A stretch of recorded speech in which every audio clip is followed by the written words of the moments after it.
Greetings, everybody. Brother Dan Goodwin here. This is the God's Final Jubilee program. We're glad that you joined us today. And we're coming to you from Elizabethton, Tennessee. I have a guest with me. This is my good friend, Brother Phil Hauser. He's the pastor, assistant pastor, I guess, here in Elizabethton. His dad is the pastor, great man of God. And we're privileged to be here and chat with him today. How are you, Brother Phil? Good to see you. It's a great snowy day in Tennessee, brother. And at the time of this recording here, just the other night we had 6 inches of snow. And of course I am here. We're doing the video series that I'm doing. Prophecy Unsealed is the name of it. And we'll talk more about that in the next YouTube video that we're going to do. But those have been done right here in this, what we call the studio now, but this is where we did the whole 4 sessions right here. And concerning the prophecy unsealed.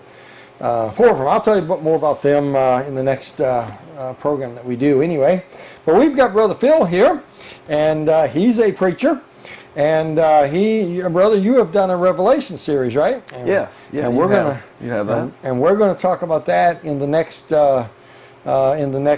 program that we do, the next YouTube video that we're going to record right here in just a few minutes, and it'll air. Just be watching for that. We're going to air that. But for the program today, we're going to talk about something pretty shocking. And I want to read a verse for the listeners first before we begin. But we're going to talk about some textbooks that are in the public school, right? Yeah. And possibly in some Christian schools. I hate to say it, but who knows anymore? But, right. Brother Phil is going to show us some things that are in some public school textbooks, some history books about Islam. And but let me read a verse out of the book of Hosea. In Hosea chapter 6, and as soon as I find it here, or actually chapter 4, that's why I'm not finding it. Here we go. In Hosea chapter 4, verse 6, I know the verse by heart. I'm not used to looking it up. But anyway, I'm looking in chapter 6 instead of chapter 4. Hosea 4:6 says this, "My people are destroyed for lack of knowledge. That's right. Because thou hast rejected knowledge, I will also reject thee," the Lord says. So, my people are destroyed for lack of knowledge. And I quote that verse all the time. I guess every preacher does. Lack of knowledge destroys us. Because, in other words, if you don't know about about electricity and you're playing with electricity, your lack of knowledge will kill you, get you killed. And if you don't know about poisons and you're playing with poisons, you're gonna suffer. That's right. So, but that's also true about our subject today. We're going to talk about some textbooks, and lack of knowledge is killing us. And we need to get educated about what our kids are learning in school. So, Brother Phil, what is this all about? Well, my daughter went to a public school, and of course my youngest daughter, after this happened, I sent her to a private school, and she's still in a Christian school. But these were the books that are state standard Common Core, the Pearson McGraw-Hill. And I'll let you hold one if you want to. Yeah, let me hold one of them. And these are, of course, yours is the McGraw-Hill, and mine's the Pearson. Okay, let's see if we can get the glare off of this. These are the state standards for Tennessee. So if you're in Tennessee, you will have one of these 2 books unless you're in a private school. All right, so it says Tennessee right on them. Yeah, Tennessee, it's Common Core. They say it's not Common Core, but they're stamped TCCS in the pages. You showed that to me. I'm not sure where it was, but somewhere in here. It's all through the book. All through the book, it's got that Common Common Core State Standard. Okay. Yeah. So, in other words, this book's a Tennessee book, but it's probably the same book in Arizona. It's nationwide. Yes, they just put a different name up at the top there. That's exactly right. So these are history books. What grade levels are these? These are 7th. These are 7th grade history it's books. McGraw-Hill. That's a standard name. We all had textbooks when we was growing up. McGraw-Hill. And Pearson. That's the 2 biggest ones right now. Okay, so that's a Pearson. This is the Pearson. All right, so that's Pearson. This is McGraw-Hill that I've got in my hand here. And he's already showed me some things that are in these, but we wanted to get this on YouTube and make you knowledgeable, because some of you out there have got children who are in these grades and they're in the public school, and your kids very possibly are learning history from this book right here. Yeah. or the Pearson one that he has, and we want you to know what's in these. But I already can tell you what's not in them. Christianity is not in this book. Not one page. We looked at the table of contents and all the different subjects that are in here. There's nothing about the history of Christianity in America. No, not one word. But there's a whole bunch about Islam Yeah. and the religion of Islam and the five, what do they call it? The 5 pillars. The 5 pillars of Islam. He was reading them to me. Yeah.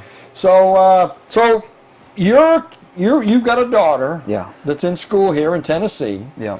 And these were textbooks that she was expected to learn from. Yeah, she was tested on these.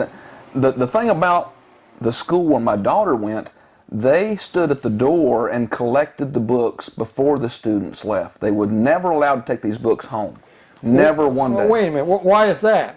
Why do you think? They didn't want mom and dad to see them. That's exactly right. There's no other reason. I mean, we pay 9.5 cents on the dollar in Tennessee. They can afford a textbook. They just didn't want these home, and they took them up at the end of every class, and we never saw them.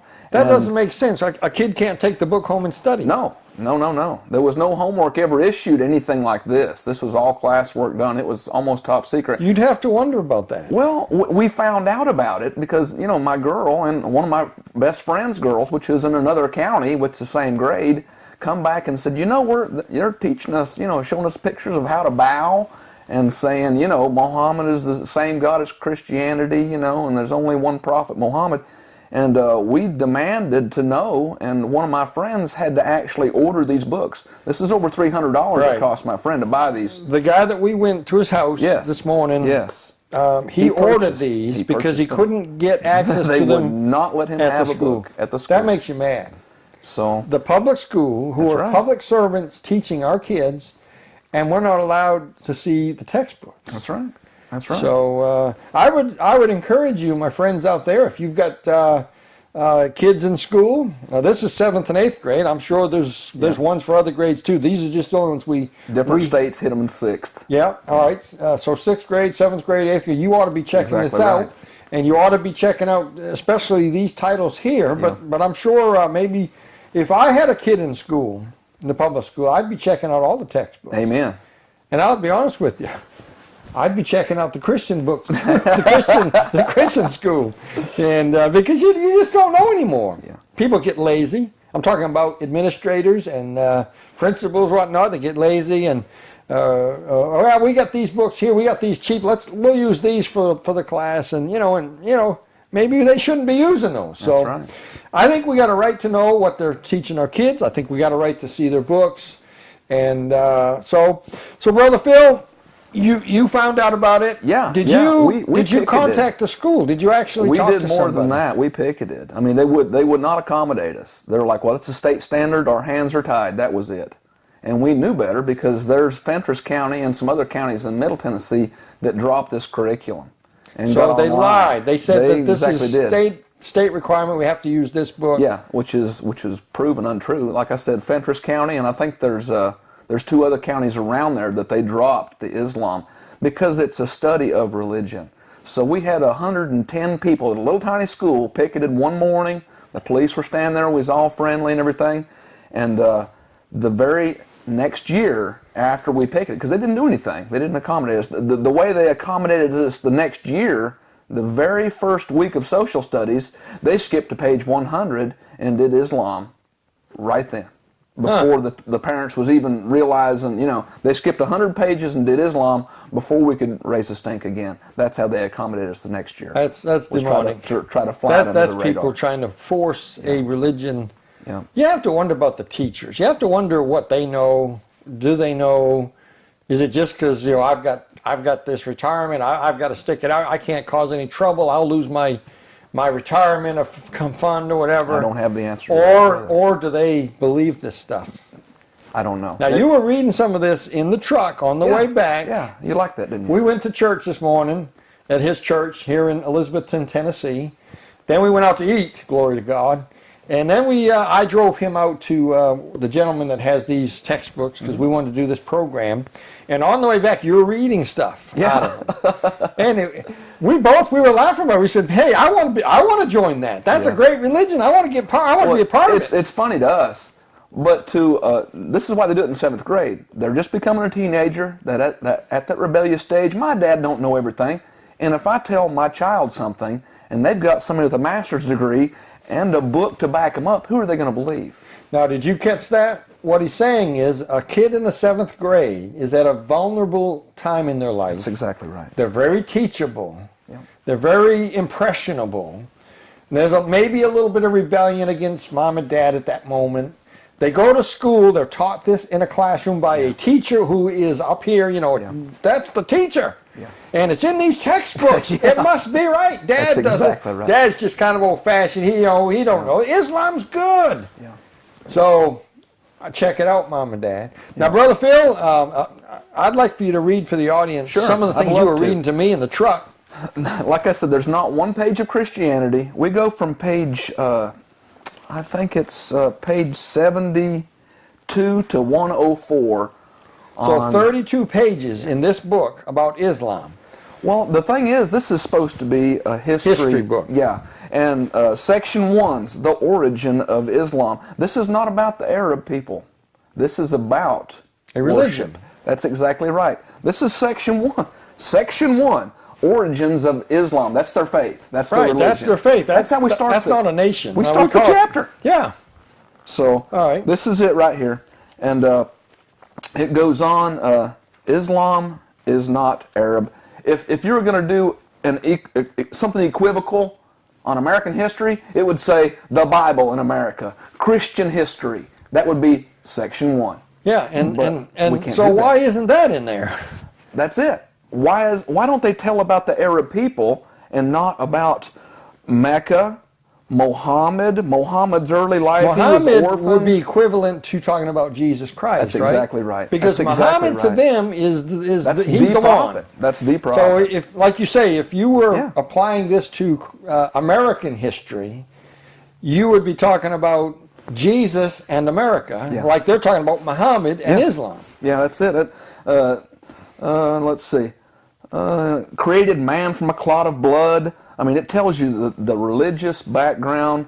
Muhammad often retreated to a cave outside Mecca to pray and reflect. Muslims believe that one night the angel Gabriel appeared before Muhammad in a cave. Gabriel told him to recite and all this. In my Bible, when Christ drove out that demon from that man that lived in the tombs and the caves, that's the same spirit I'm thinking of. Yeah. That's what I think of. He went to a cave and saw a spirit. He went to the cave and found that demon that Jesus cast out. But this right here has no business in there. Yeah, that's religion. Yeah. Preaching a new message. It goes on with the teachings of Muhammad. You know, Hijra, the Kaaba, that black box or that meteorite. Stone and all that. Yeah. This is all in the history.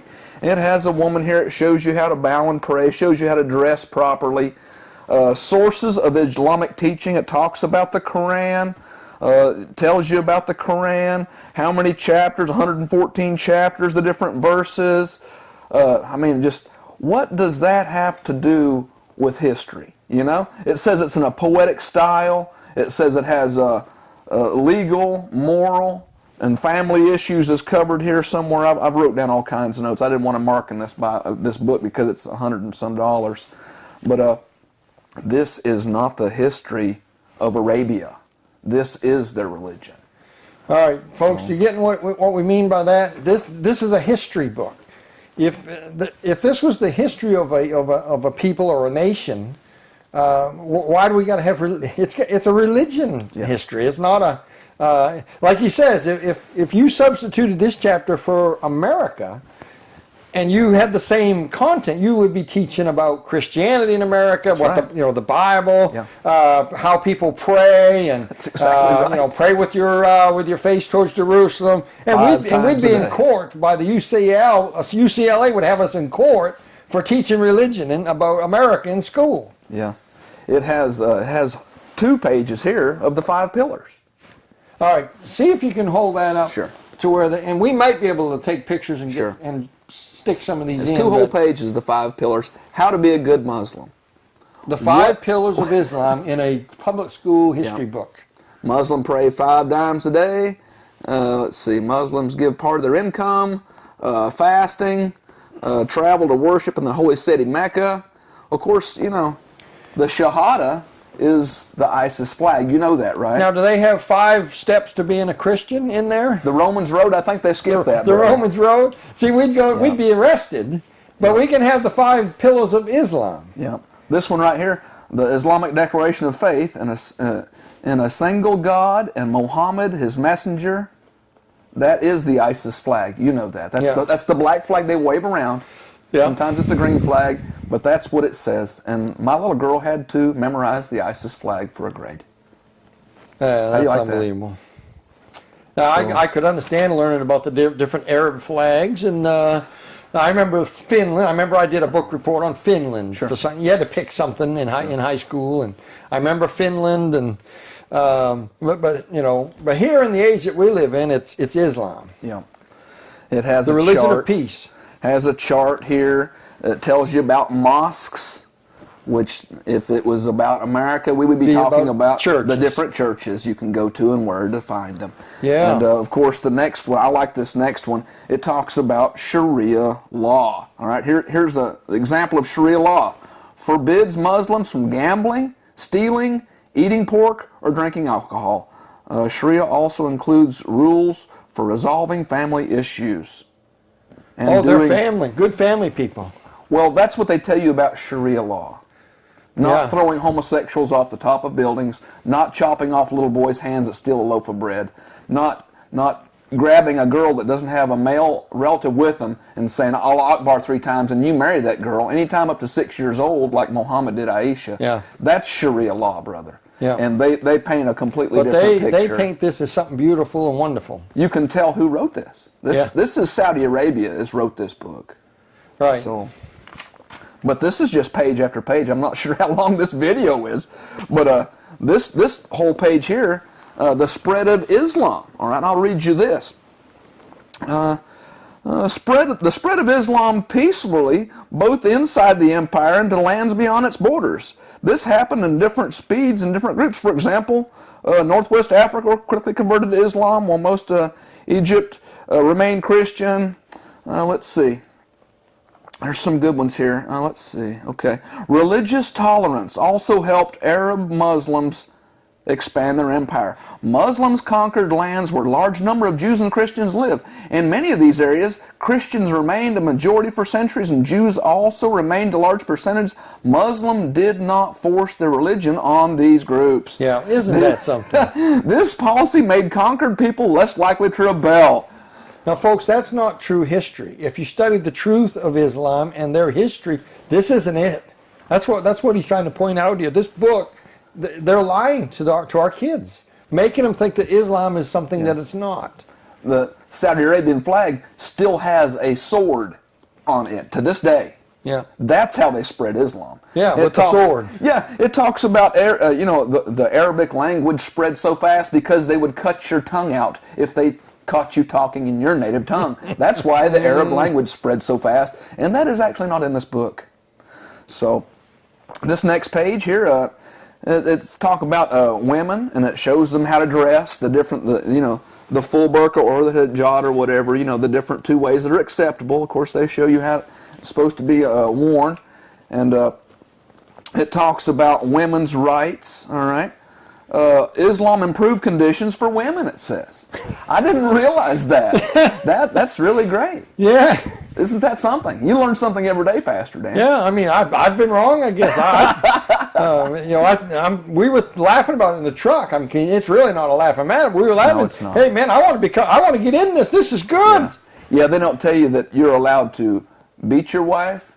Then the next step is to jail your wife, and the next step is if you say she dishonors you, you can kill your wife. Yeah. And you can have 4 wives. Yeah. So they don't really mention that a whole lot in this book here.